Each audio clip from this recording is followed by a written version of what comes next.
This world has always been so. Life abides no reason, for none are born by their own consent. Death abides no reason, for it cannot be defied, even by those who see it coming. Time abides no reason, for it deprives us all equally, yet brooks not a second to be reclaimed. Space abides no reason.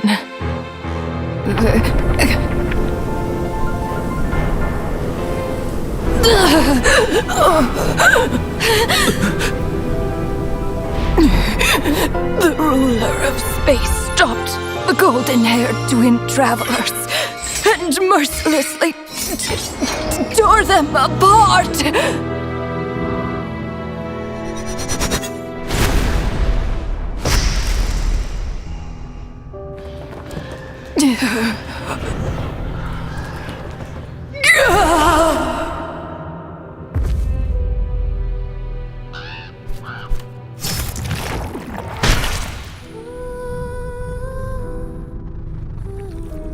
The beer... No. This looks more like Rhine-daughter's doing. Please don't litter other people's spaces with your bizarre creations. Unsurprisingly, all life here has been rendered unstable, tainted by the ruler of space.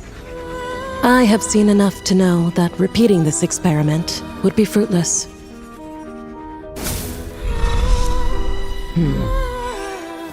You seem to wield my power as if it were nothing but a plaything for your amusement. Although merging with you has stripped me of agency, I shall still continue to voice my disapproval. My dear Rhine-daughter. You have my respect, Nibirius. Your nagging is one of the only things that can get under my skin.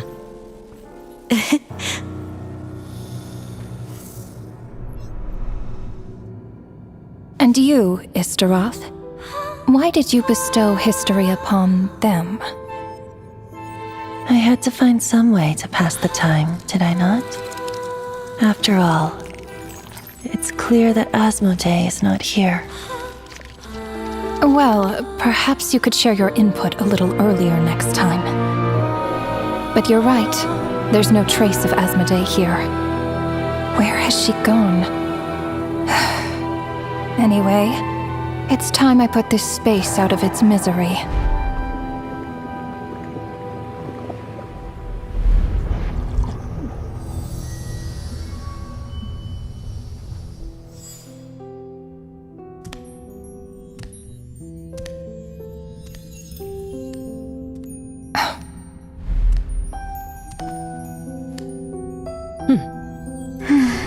These meetings are just a formality. Does it really matter that only 3 of us are here?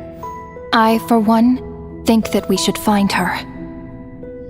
Since the heavenly principles cast us as shades, not one of us has ever missed a meeting. What if she just switched sides? Finding her would do more harm than good. Now there's an interesting idea. Better than being devoured. Just switched sides? You make it sound like such a trivial affair.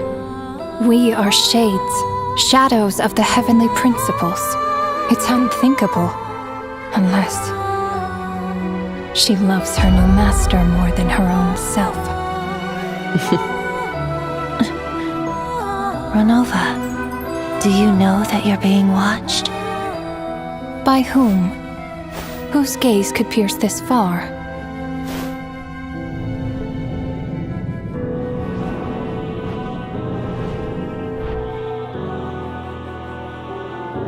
I remember those eyes. It was just before I placed the curse of immortality.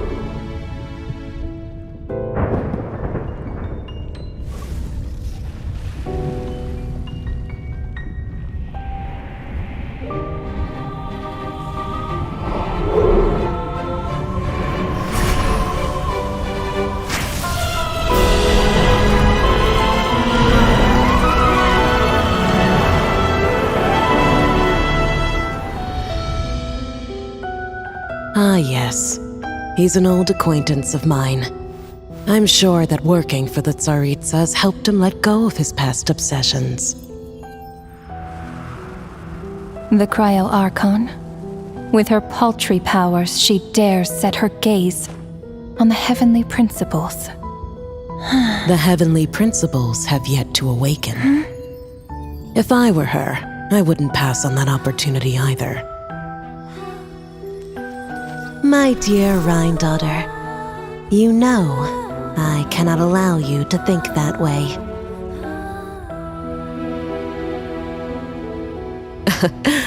It was purely hypothetical, Nibirius. For lack of a direct order, I say it's time we intervened. Of course, to the extent permitted by the rules.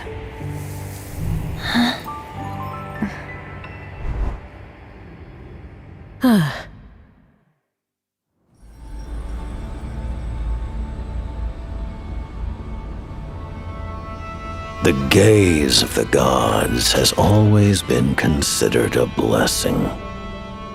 Hence the origin and meaning of visions. People have always yearned for the gaze of the gods. And yet, it is said that when mortals look directly upon the gods, they invite their wrath and retribution. And what of it? Lives will be lost, a nation brought to ruins.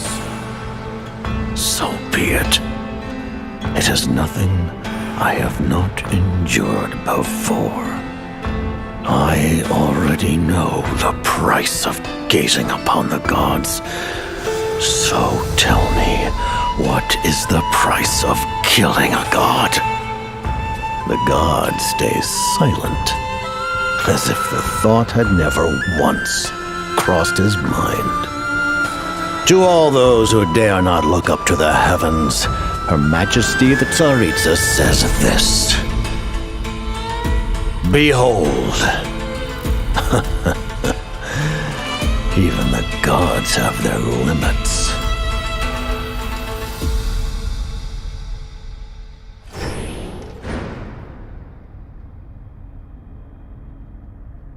Inspection over. Return to your posts. Make sure the Frostmoon Scions don't pose a threat. Per the Pale Star Edict, we are to retrieve the damselette from NOD KRAI, whatever it takes.